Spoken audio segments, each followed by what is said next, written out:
how to make completed tasks appear on Asana, and this about be really helping you about it. Still to be really determining by the situation, and still to be really defining by its progress, by the progress that is about be really something that is really to be going on through what is about to be. Okay, so what is about to be really defining by that on open the project, and then about to click on the filter button on the top right corner, and then click on completed tasks or use hidden tasks option.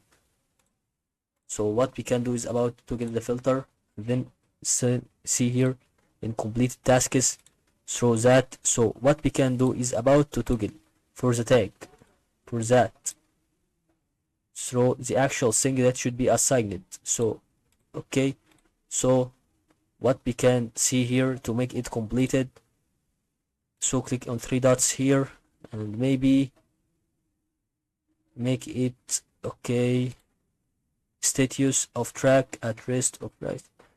So there is an option over here is making it completed. So my opinion is about the filter sorry, on the plus and completed on here or incompleted, but I think completed here. So that is all about to see, and then start to filter it as completed.